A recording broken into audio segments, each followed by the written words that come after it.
No vídeo de hoje vamos explorar as principais filosofias de vida que ajudam no dia a dia e colocá-las numa tier list. O critério a ser avaliado é simples: qual ideia ou corrente filosófica resolve problemas do dia a dia de forma mais simples, qual dá para aplicar melhor no longo prazo e qual é mais fácil de entender. Na tier S estarão aquelas que não são perfeitas, mas dá para levar para a vida. Na tier A estarão aquelas que resolvem muita coisa, mas podem ter dificuldades em alguns cenários. Na tier B ficam reflexões interessantes, mas que na prática depende muito de como você aplica. Na tier C, ideias que funcionam no máximo em curto prazo e depois não te impulsionam mais na vida. Na tier D, ideias que, apesar de bacanas, podem até ser autocontraditórias. Lembrando duas coisas. Primeiro, o vídeo é mais sobre praticidade cotidiana. Não vou explorar muito a fundo a ética e a metafísica pesada que algumas correntes carregam. Segundo, muitas ideias do vídeo são seculares, portanto não me responsabilizo se elas apoiam ou não regras e convenções religiosas. Bora pro vídeo. Vamos começar o vídeo falando do estoicismo.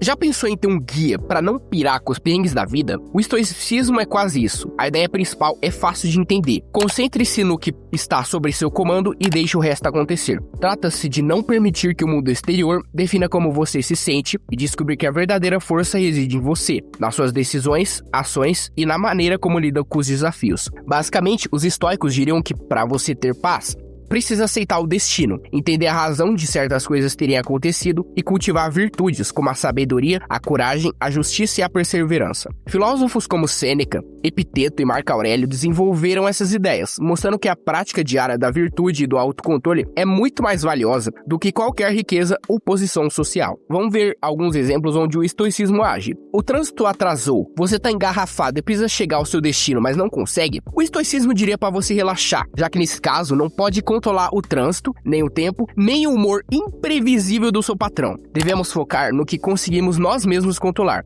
Nesse caso, a nossa paciência, a desculpa que vamos dar ao patrão e nossa atenção ao trânsito. O resto, infelizmente, deve ser ignorado porque não temos o que fazer. Você foi rejeitado pelo crush? O estoicismo diria que não dá para controlar a vontade da outra pessoa e por mais dolorido que seja, o melhor a se fazer é seguir em frente. O benefício disso é o desenvolvimento da resiliência moral. Os obstáculos deixam de ser grandes problemas e se tornam quase que exercícios. Um teste de paciência, de autocontrole e de como agir com sabedoria e equilíbrio. Você começa a perceber que se preocupar com coisas que não pode mudar é desperdício de tempo e de energia. Isso já representa uma grande melhoria na vida prática. Mas aqui está a nuance importante. A famosa indiferença estoica nem sempre é a solução para tudo. Ignorar completamente o mundo externo pode te impedir de agir. Nem tudo o que é externo deve ser descartado. Às vezes, um certo nível de apego é necessário. Aquela família, projetos, relacionamentos ou ideias que você realmente preza. São esses pequenos laços que dão sentido à vida e te impulsionam de forma prática. Sem eles, a indiferença se transforma em frieza, e aí o estoicismo perde um pouco da energia vital que buscamos. Se você exagerar, a vida pode parecer fria. Você aprende a controlar as emoções e a aceitar o que não pode mudar, mas corre o risco de perder a alegria, a paixão e até a motivação que te impulsiona para frente. Por isso, o estoicismo é fantástico, mas precisa de equilíbrio. Porém, outra coisa interessante é que muita gente, eu digo muita gente mesmo, interpreta errado o estoicismo. Muita gente interpreta o estoicismo como nada importa, mas o estoicismo clássico nunca disse isso. Ele só diz: algumas coisas dependem de você, outras não dependem. Na prática, o estoicismo pode até não ser perfeito, mas ele é de fato um manual de vida muito bom, principalmente quando você entende de verdade do que se trata ele. Por isso vou colocar o estoicismo em tier S. Ele ajuda muito, é só ter um equilíbrio entre ser resiliente, mas não deixar isso virar indiferença total. Ter um apego mínimo no que realmente importa na sua vida. Só fazer isso que tá tudo certo. Vamos falar do epicurismo. O epicurismo é basicamente uma forma de hedonismo antiga que, essencialmente, afirma que o propósito da vida é aumentar o prazer e reduzir a dor. Existem várias interpretações sobre o hedonismo. Hoje em dia a galera entende isso com o hedonismo moderno e popular, que busca em alcançar os melhores prazeres da vida, nesses casos que são sensorialmente mais intensos, fugindo do tédio e preferindo a melhor distração possível. Essa é basicamente a cultura do consumismo, uma caricatura moderna do conceito de hedonismo. Mas existe o hedonismo mais clássico, explorado pelo filósofo Epicuro, e é esse no qual irei explorar nesse vídeo. Aqui não necessariamente você foca num consumismo desenfreado, mas em prazeres duradouros que vão aliviar sua dor, como a amizade, o autoconhecimento e o autossustento. Nesse caso, cada decisão pode ser calculada no quão suficiente precisa ser a nossa felicidade. Se você tentar ser um hedonista moderno, vai acabar ficando sempre inquieto, não importa o quanto de prazeres você busque. Tudo vai por água abaixo pouco tempo depois. No hedonismo estoicismo clássico, ou se quiser chamar de epicurismo, para ser feliz basta viver uma vida simples, autossuficiente e livre de medos irracionais que não te levam a lugar algum. Por exemplo, se você tem uma semana estressante de trabalho, ao invés de ficar reclamando o tempo todo ou se afundar em vícios destrutivos, o epicurismo entraria de forma simples, estilo Kab Lane, e diria: durma bem, evite brigas desnecessárias com alguém importante e reduza estímulos inúteis. Como vimos, o foco é diminuir a dor e maximizar o prazer, mas de forma inteligente. Nesse caso, tenha um estilo de vida mais simples para aliviar o peso do seu trabalho e não complica o que já está lascado. Se você entra numa discussão familiar ou amorosa, o epicurismo prefere que priorize a paz entre vocês dois, que é duradoura, do que uma sensação temporária e idiota de vencer um argumento, fazer outra pessoa chorar e destruir laços. Para que complicar o que pode ser resolvido de forma simples? Não, evite dor inútil, invista na felicidade duradoura. Na prática, o epicurismo é incrível, mas aqui tá uma crítica. Às vezes a dor não precisa ser minimizada, mas vivida. A dor desnecessária é algo bom de se evitar na maioria dos casos, mas às vezes é justamente a dor ou a dificuldade de lidar com ela que pode te fazer amadurecer. Não significa se martirizar ou deixar de atender suas necessidades, mas entender que nem sempre a minimização da dor garante o prazer verdadeiro. O epicurismo diz que é para minimizar a dor e maximizar o prazer. Prazer esse que surge tirando a dor. Mas há situações do dia a dia em que dá para ser feliz apesar de tudo, apesar do sofrimento e não sem ele. Às vezes você se pega em situações de vida que qualquer escolha vão garantir algo ruim. Não é sobre ficar paranoico tentando minimizar a dor, mas viver apesar dela. Seguir em frente. Essa sim é uma força vital que muitas vezes o epicurismo não presta atenção. Apesar disso, a filosofia é incrível e prática na maioria das situações cotidianas. Por isso, ela merece tairar. Não chega no nível do estoicismo, mas garante uma grande paz mental. E eu admiro muito o epicurismo. Vamos falar do existencialismo. O existencialismo é uma filosofia que te coloca no centro da tempestade da vida. Começa com uma questão simples, mas que pode causar receio. Quem sou eu e qual é o propósito da minha vida? Essa abordagem afirma que você deve encontrar seu próprio significado para as coisas do dia a dia. Isso implica uma liberdade completa, acompanhada de uma grande responsabilidade. Não há ninguém que diga o que você deve fazer. Você é quem escreve a sua própria história. Filósofos como Jean-Paul Sartre e Simone de Beauvoir discutiram essas noções de diferentes maneiras. Sartre falava sobre a liberdade angustiante, de que somos condenados a ser livres, que vem com a obrigação de fazer escolhas. Beauvoir destacando que nossa liberdade sempre se entrelaça com a dos outros. Você não é uma entidade isolada, mas alguém que nasceu como um papel em branco e agora tem a oportunidade, juntas de outras pessoas, de afirmar sua própria essência e escrever algo no seu roteiro, no roteiro das pessoas e no roteiro do universo. Você percebe que não precisa seguir normas, você tem aquela liberdade absoluta para criar significado. Vamos ver algumas situações onde ele pode ser usado. Você acaba de sair do piloto automático da sua vida, percebe que viver sendo você resume a todo dia ou semana fazer as mesmíssimas coisas e simplesmente se conformar como um ratinho de laboratório. Então você se pergunta, o que fazer? O existencialismo diria que, por ter liberdade absoluta, essa seria a oportunidade perfeita de você criar o verdadeiro sentido para sua vida. Não só isso, mas ele lançaria uma pergunta incômoda. Mesmo assim, você escolhe viver com lucidez? Para quem gosta de um desafio na vida, de expressar sua essência, talvez o existencialismo seja muito útil. Porém, essa liberdade total pode ser bastante pesada. Sem foco ou orientação, é fácil se sentir desorientado, ansioso ou paralisado. Diferente do estoicismo ou do epicurismo, que oferecem ferramentas práticas para ação e serenidade interior, o existencialismo proporciona perguntas, mas não oferece respostas simples. Te dá um papel em branco e manda você se virar. Por isso essa filosofia é classificada como Tier B. É profunda, intensa e capaz de transformar, mas requer esforço e coragem para ser aplicada no dia a dia. É voltada para aqueles que desejam encarar a vida de maneira corajosa e não temem sua própria liberdade, mas que estão preparados para enfrentar a ansiedade que isso pode gerar. E sinceramente, como ideia, o existencialismo poderia até pertencer a alguma classificação superior. Mas nesse vídeo a gente deixou claro que estamos analisando praticidade, eficiência, entre outras coisas. Por isso, Tier B depende muito de quem adota essa ideia.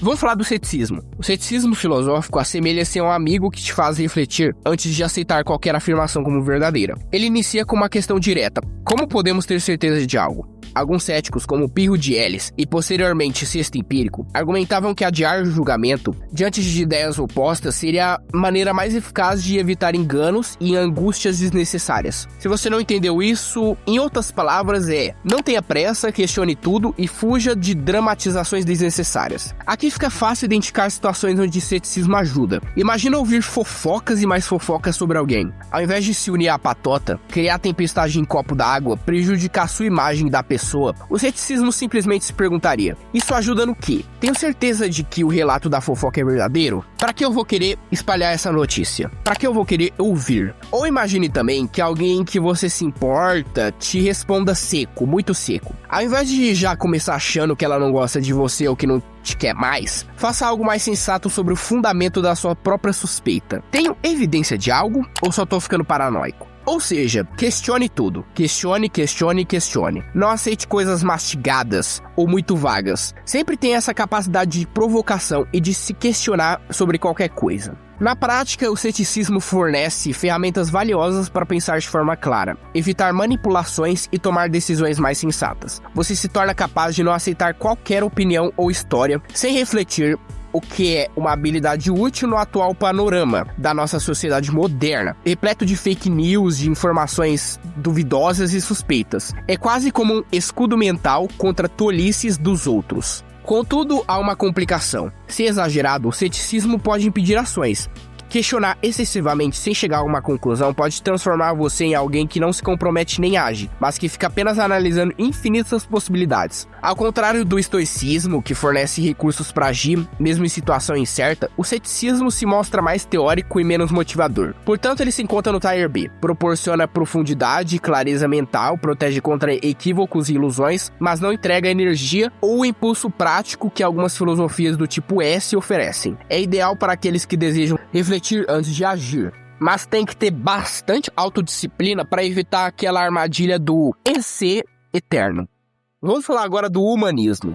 O humanismo refere-se a uma filosofia que coloca o ser humano como a prioridade nas escolhas. A ideia principal é bastante clara. Valorizamos a razão, a ética prática e o bem-estar das pessoas, orientando nossas ações através da compaixão, da justiça e da responsabilidade. Um pensador notável que ilustra bem essa perspectiva é Pico della Mirandola, que defendia a dignidade e o potencial do ser humano. Temos a capacidade de dar significado ao dia a dia e ajudar uns aos outros a prosperar. O aspecto intrigante do humanismo é que ele evidencia como nós, seres humanos, sempre buscamos significados, desde a primeira mão pintada numa caverna, passando pelo início da agricultura, pela descoberta da gravidade e pela viagem à Lua. Nossa trajetória é marcada por uma evolução contínua da ética, do aprendizado e da inovação. Podemos dar um significado ao dia a dia a partir dos valores que desenvolvemos em conjunto: justiça, compaixão, curiosidade e coragem. A premissa é sempre agir considerando o bem-estar humano, seja o seu ou o dos outros, e sempre humanizar antes de desumanizar. Tem algo muito poético nisso. Quando você pega um pão, você deve achar que é só um pão, igual vários outros por aí, verdade? Mas já parou pra pensar nas milhares de pessoas que trabalham para ele chegar até você e quantas outras milhares estão com fome e desejariam o mesmo pão que você acha tão banal? O espírito do humanismo é valorizar o ser humano, suas ações, dignidade e trabalho que formaram nossa sociedade. Sempre humanize as ações das pessoas antes de desumanizar. Esse é um dos slogans principais dessa filosofia. Bora dar uma olhada onde o humanismo ajuda no dia a dia, só com base nessa frase. Imagine que tu tá no trânsito e alguém do nada te fecha. Ao invés de pensar: que imbecil, o humanismo prefere pensar: e se essa pessoa estiver levando alguém ao hospital? E se ela estiver num dia péssimo? Isso não justifica o erro dela, mas humaniza antes de desumanizar. O resultado prático, emocional e ético é que você consegue racionalizar melhor o seu estresse, ser mais compreensivo com as pessoas e até consigo mesmo. No trabalho, imagine que tem aquele colega improdutivo que até o vaso de plantas da recepção é mais útil que ele. Ao invés de xingar ele de preguiçoso, o humanismo pensa: e se estiver sobrecarregado, de luto, como eu poderia ajudar meu colega? No relacionamento com alguém que você ama muito, ao invés de pensar que essa pessoa precisa de você ou você precisa dela num sentido mais emocional, o humanismo reflete que cada um tem um valor intrínseco em si mesmo. Nenhuma pessoa é um meio para saciar sua carência, mas um fim em si mesma, que deve ser respeitado. Assim, a gente percebe que o humanismo tem uma praticidade incrível, ainda mais com coisas éticas. Ele combate 3 coisas muito comuns e destrutivas no dia a dia: desumanização, indiferença e instrumentalização das pessoas. No entanto, Assim como qualquer filosofia que prioriza a razão, pode parecer muito mais intelectual do que funcional. Nem sempre proporciona a mesma força ou energia emocional que outras filosofias, e requer reflexão constante para não se perder em debates éticos. Ele pode ajudar a fazer da sociedade um lugar melhor, mas por si só não oferece aquela força vital que te faz levar uma vida toda inspirado. Dá sentido, mas nem sempre ajuda no estresse cotidiano. Por isso vou colocar em Tairá. É muito bom, mas às vezes cansa.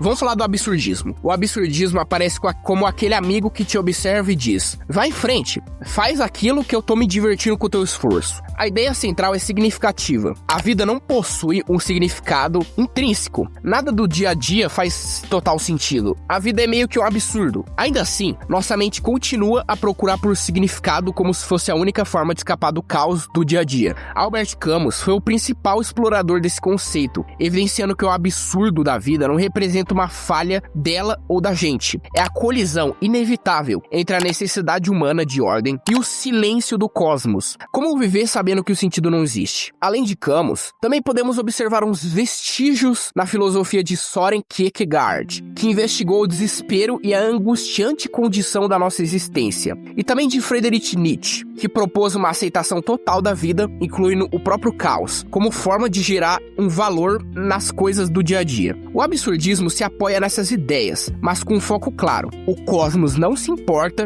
e rir disso é parte do exercício da vida. Vamos ver alguns exemplos onde isso ajuda. Imagine que, como sempre, você liga a televisão e descobre uma notícia maravilhosa. O dólar subiu. Não tô dizendo que subiu de verdade, mas é só um exemplo. Ao invés de chorar achando que a vida é um desperdício, que você tá num país pior do que qualquer coisa, você simplesmente começa a rir e se dá bem com os absurdos da vida. O universo não se importa conosco, ninguém se importa conosco, por que levar as coisas tão a sério? Por que está tão sério? Imagine que você sente que nada do que faz tem um sentido, que você não consegue ser alguém tão importante como você gostaria de ser para as outras pessoas. Parece que você é até um NPC. A filosofia do absurdo olha e diz: esse é o abismo, olhe para ele e sorria. É melhor suportar o peso da própria existência do que fingir que há um destino selado. A essência e a beleza do absurdismo reside no fato de que ele nos ensina a rir do próprio caos. É como coringa em uma beira de edifício. Você reconhece que tudo vai ruir, mas ainda assim escolhe rir, dançar, brincar e até desfrutar do espetáculo do absurdo da vida. Na prática, isso implica encontrar liberdade e não levar tudo tão a sério, questionar várias regras e expectativas da sociedade e criar momentos só pra você, onde exista algum tipo de significado na sua vida, mesmo ciente de que o universo não vai validar nada. É quase um exercício de coragem. É rir do próprio absurdo da vida enquanto continua avançando e seguindo em frente. Entretanto, existem desafios sérios. Se não for bem equilibrado, o absurdismo pode levar à paralisia ou desmotivação. Reconhecer o absurdo é libertador, mas sem disciplina ou um propósito, você pode acabar meio que estagnado. A anestesia não é cura. Por essa razão, ele é classificado como Tier C. É intelectualmente legal, mas não leva muito à frente. Vamos falar do niilismo. O niilismo começa com uma declaração importante, quase como um soco na filosofia. Nada do que existe possui significados. Não existe valor absoluto, nem propósito no dia a dia, nada. Não existe roteiro, nem um objetivo, um destino. Não existe aquela ideia de que era pra ser assim. Esse conceito é fortemente abordado por Nietzsche, quando ele discute que Deus está morto. Não no sentido literal, não negando que ele exista, mas usando como uma metáfora para o desmoronamento de grandes narrativas que forneciam um significado pré-estabelecido à vida. No final, o que sobra é o nada. Oh, meu Deus! Oh, meu Deus! Meu Deus do céu, não sobrou nada! Se não existe sentido nas coisas, então nenhuma regra, valor ou dever é sagrado por si só. Essa mudança impacta a vida ao romper com as expectativas da sociedade, eliminar aquelas culpas herdadas e desmantelar pressões que as pessoas colocam em você. Você deixa de viver porque precisa e começa a perceber que muitas coisas existem simplesmente porque alguém decidiu que deveriam existir. Isso pode proporcionar uma enorme sensação de liberdade. Mas aqui está um aspecto interessante e até engraçado. O niilismo afirma que a vida não possui sentido, mas o próprio ato de fazer essa afirmação é uma maneira de conferir sentido. Ao declarar que nada importa, você já demonstra preocupação com a verdade, com a clareza e com a integridade intelectual. O niilismo tenta negar algo que ele não consegue negar totalmente. Chega até a ser meio contraditório, né? Se nada possui significado, por que agir? Por que tentar? Por que sair da cama? Por que se importar em dizer que nada importa? Por esse motivo, ele é classificado no Tier D, em último lugar. Parece libertador, mas não ajuda em nada e ainda por cima é autocontraditório. Funciona mais como uma faísca do que como o fogo que mantém a vida funcionando. É uma filosofia excelente para provocar, para questionar tudo, para rir das coisas da vida, mas não é prudente permanecer aí por longos períodos, nem relativizar o sentido da vida, já que o próprio ato de negar sentido já tá dando sentido. Vamos falar do budismo secular. O budismo secular é basicamente uma versão prática do budismo que foca em como viver melhor aqui e agora, sem exigir crenças metafísicas como reencarnação, karma, sobrenatural ou deuses. Seu foco é reduzir o sofrimento. O sofrimento vem do apego às coisas, sendo que tudo passa. Nada é permanente, tudo muda, algumas coisas novas entram, outras simplesmente vão embora. Por isso, reduzir o sofrimento é agir com compaixão e atenção, mas sabendo que nada é permanente em nossas vidas. Não é frieza emocional, é perceber que apegar-se demais cria sofrimento, para nós e para os outros. Devemos agir, ter atenção e o máximo de consciência no momento presente. Não sabemos o que nos aguarda, e o que já passou não tem mais volta. Devemos focar no momento presente, ter atenção plena às nossas necessidades, emoções e a forma como interagimos com as outras pessoas e conosco. Então, basicamente, reduza o sofrimento, não se apegue excessivamente, preste atenção no momento atual e aceite que as coisas mudam. Agora vamos dar uma olhada em como aplicar ele na vida real. Imagine que seu amor está discutindo contigo, seja por mentiras, questões familiares ou até aquela química indo embora. Daí você começa a ter sentimentos negativos de ciúme, raiva, paranoia e controle obsessivo. Os sentimentos em si não são ruins,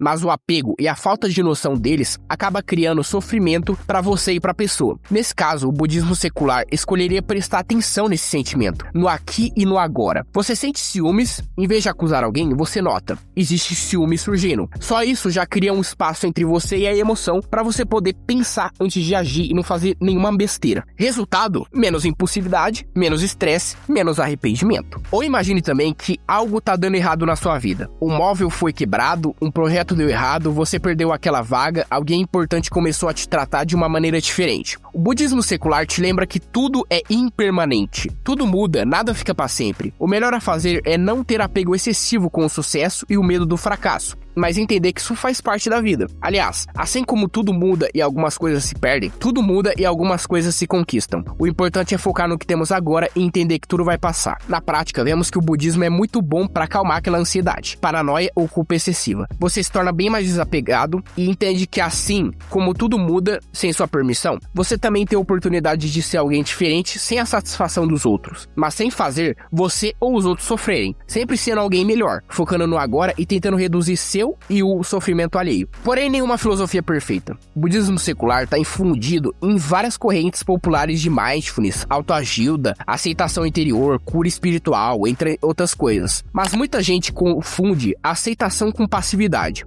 O budismo secular ensina sim a aceitar que tudo muda, mas aceitar não significa nunca tirar a bunda da cadeira nem fingir que você não cometeu erros e que precisa se reconciliar. Responsabilidade existe. Todo mundo tem apego mínimo. Isso é inevitável. Não significa ser indiferente, nem 100% desapegado, nem fingir que o sofrimento não existe, nem aceitar tudo de forma passiva sem assumir as consequências da vida. Porém, é claro, o budismo secular nunca se propôs a ser assim. O que ele diz é muito simples. Não tem apego excessivo, mas apego mínimo é natural. Foque no presente, não significa que o que aconteceu ou vai acontecer não importa também. Aceite a impermanência, mas é uma impermanência da percepção. Não significa que certas coisas que existem vão deixar de existir, mas só mudar a forma como enxergamos elas.